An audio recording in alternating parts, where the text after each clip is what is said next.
election edition this morning. We're going to introduce you to the candidates, 4 of them in the first part of the show, running for the council seat from District 1. And we're going to do it 2 at a time this morning. And let me introduce them to you. With us this morning, the first 2 to join in our conversation, Lonnell Matthews. Good morning, Lonnell. How you doing, Nick? Good. Nice to have you on. Chance to meet them briefly this morning as they came into the studio, but I'd like to start these things off. We've got about a 15-minute segment or so to give you each a chance, just a minute or two, to give folks an idea who don't know you, your background. Just tell us a little bit about yourselves, and we can start with you, Lonnell. Okay, Nick. I'm a native of Nashville. I'm 27 years old.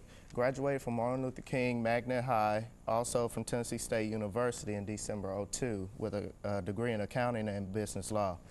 I'm running because I think that our city is at a pivotal point. I've lived in the District 1 area for 12 years now. Actually grew up in the District 2 area. So I've been in that North Nashville area for a majority of my life. And I think there are some critical issues that we need to address together, and that area needs to have good representation, a voice that will make sure that the people are heard in that area, and that's one of the reasons I want to run. I do program development with the YMCA. I work with school-age services with before and after care enrichment programs. I supervise 25 sites in metro schools. Also, I sit on the board of directors for JUMP, and that's just a little bit of my civic background. I also do a lot of volunteer work for metro youth programs, with the YMCA sports programs, the ARC of Davidson County, Big Brothers of Nashville, and Second Harvest Food Bank. I volunteer with them quite a few times. So I think that I would be happy and honored to represent the people of District 1, and I will make sure that their voice is heard if I'm in the Metro Council, Nick. Good. Good thumbnail sketch. Obviously grown up in this area. You know that area well, and you talk about being an advocate for it. Brenda Gilmore is the council person who is leaving. She's now in the legislature.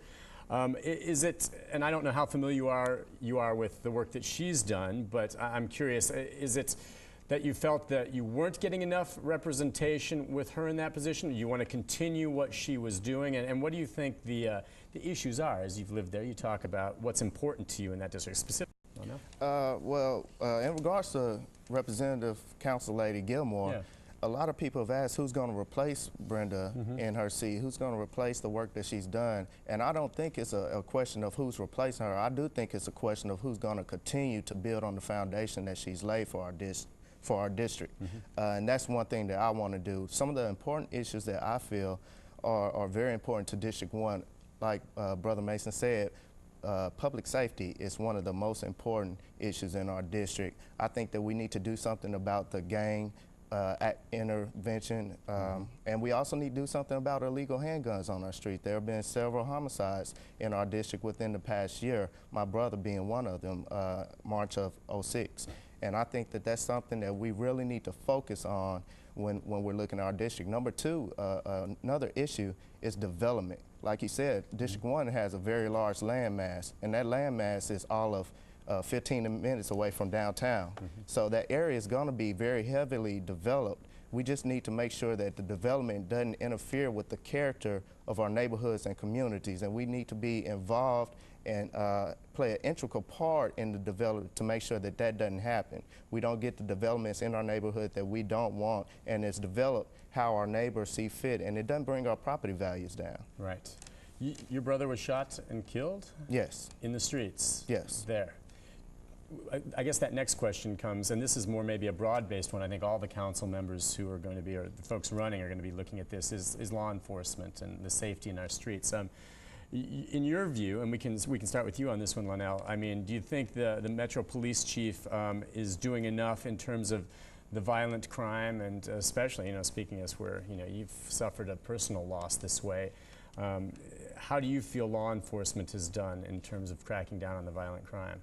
I think that I'm not going to say that our law enforcement are not doing what they should be doing. I don't think that they have the manpower, enough manpower to really focus on this. Secondly, and I think that we have to be able to support them as council people and as citizens of the city. Secondly, I think that our neighborhoods have to work more closely with the law enforcement officers. A lot of people, they're afraid to they see things going on and they're afraid to call into the police and tell them what's going on the corner of their block for fear of what may happen to them if they find out that they actually called the law enforcement officer. So we have to overcome this fear, and we have to learn that we really don't need to fear anything but God.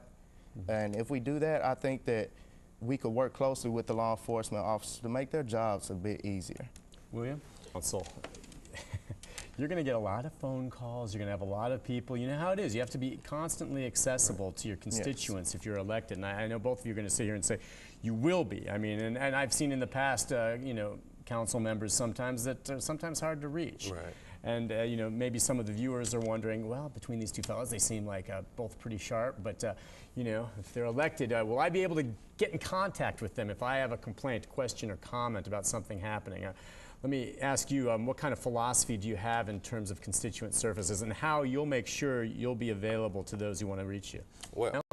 Well, I think that I won't have a problem at all being accessible to the constituents of District 1.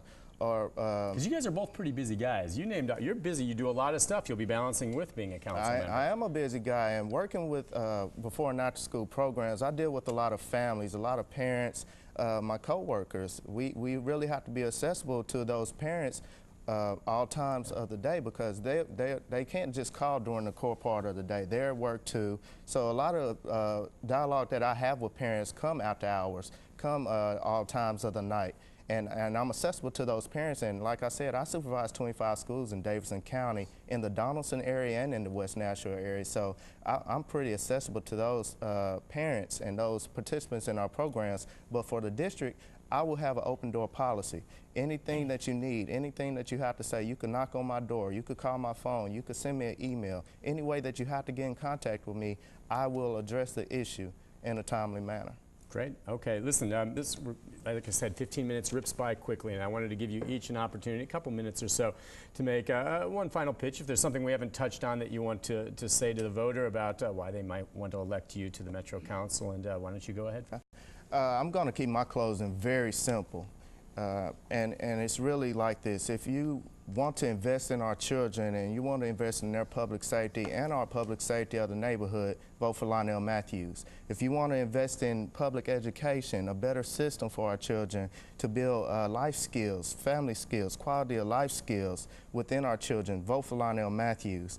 If you want to invest in our neighborhoods, if you want to build better neighborhoods, make sure that the neighborhoods have the infrastructure to support a viable neighborhood, vote for Lonnell Matthews. If you don't want any of those things, then I may not deserve your vote. But if you're looking to invest in a better Nashville, please vote for Lonnell Matthews Jr., August 2nd. All right. Lonnell Matthews.